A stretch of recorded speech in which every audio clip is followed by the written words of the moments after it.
Welcome to the program. This is an extraordinary story. Essentially, his family is claiming that Paul was kidnapped. He left his home in Texas. He thought he was going to neighboring Burundi to give an inspirational reconciliation speech, his experience with genocide. But that was interrupted and he was, whatever they call, disappeared back to Rwanda. Tell me how that happened.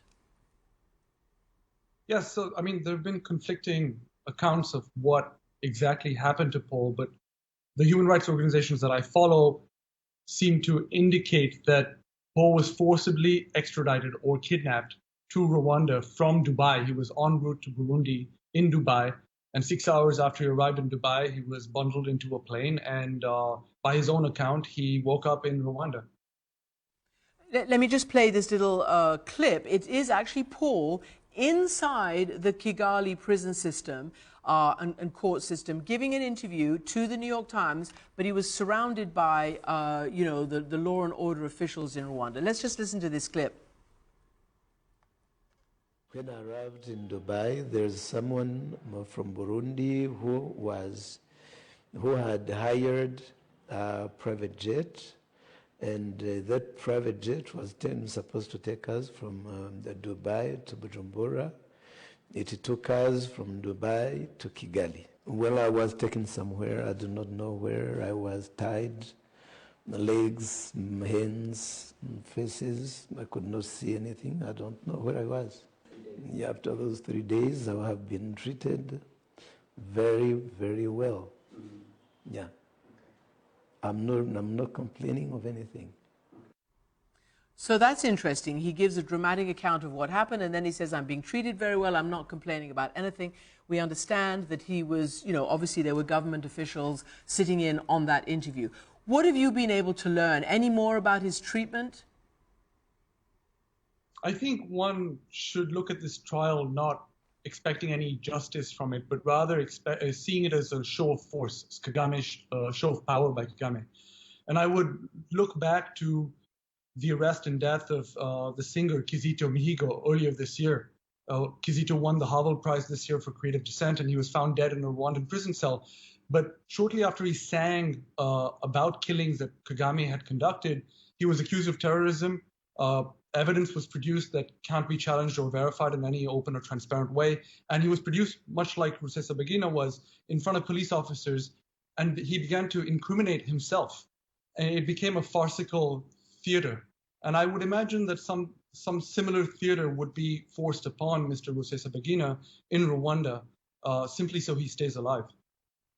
Okay, so let us just say, in fact, what the government is saying. They have charged him with some 13 counts of terrorism, and they are saying that it's because of the movements that he started, MRCD, which is a coalition of groups opposed to the government, but they say that a movement called FLN, or the National Liberation Forces, is a militia, and that he is, in charge of that.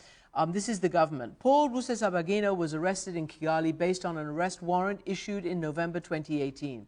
He is, by his own admission, the political leader of the National Liberation Front militia, and in 2018 attacked villages along Rwanda's border with Burundi and killed at least 9 civilians. He will stand trial on charges that include funding an irregular armed group, murder, and recruitment of child soldiers. So we've read all of this out because we actually wanted a government official, and this is what we got from them instead.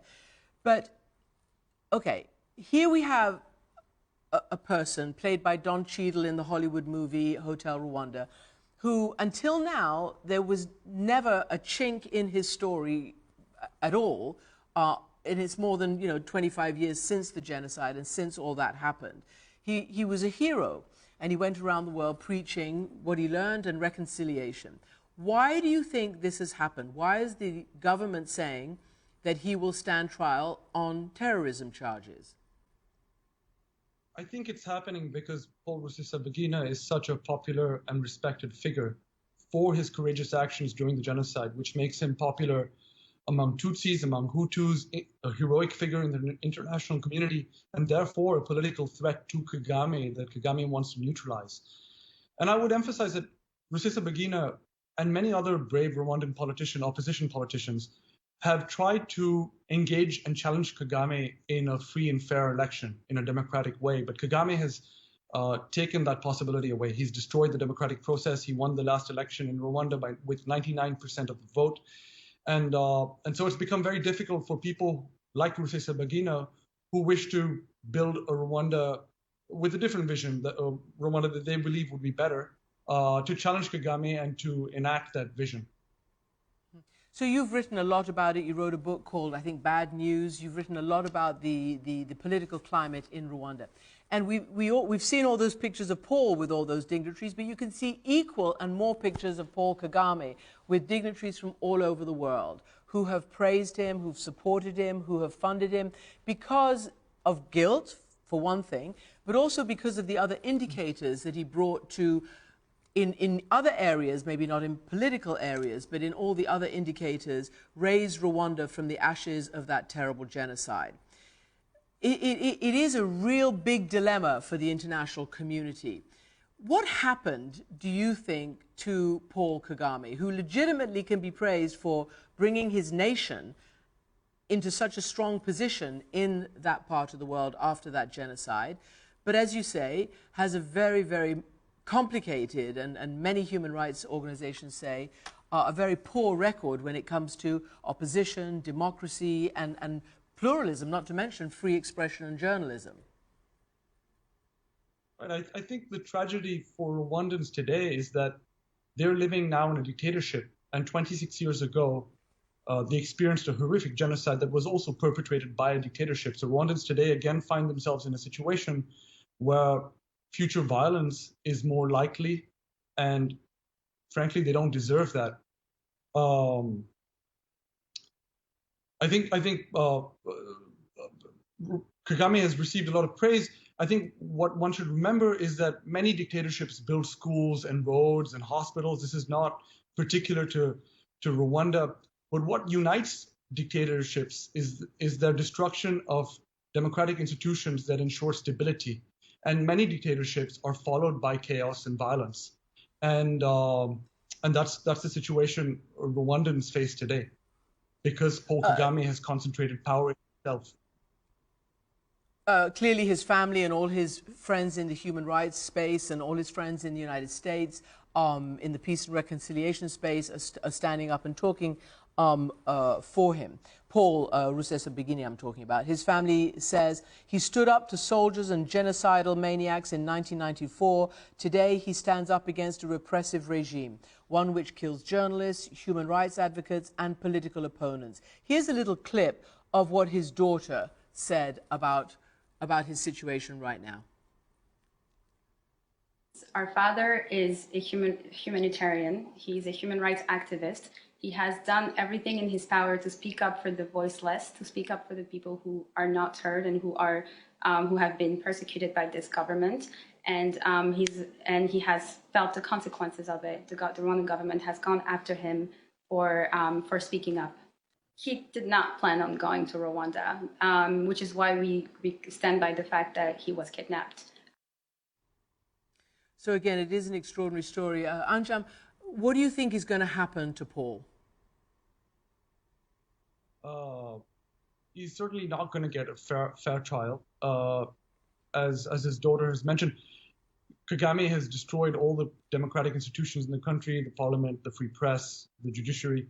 And so what he's going to get, based on historical events, would be some kind of show trial that brings a respected and popular figure like Mr. Rusesabagina to his knees. And in doing so, Kagame is showing the world and Rwandans his power, the price people pay for criticizing him. Many people around the world, opposition politicians, soldiers, journalists, have been found dead after criticizing Paul Kagame, have been found even beheaded. Many of them languish in his prisons.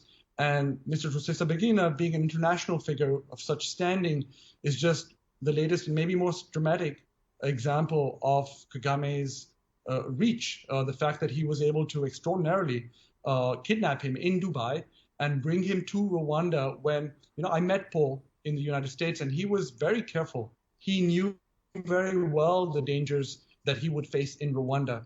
and one can only hope that he will stay alive. Well, this story and Paul Rusesabagina's profile is very, very high, and many people are paying a lot of attention to it. ANJA Sundaram, thank you so much for joining me.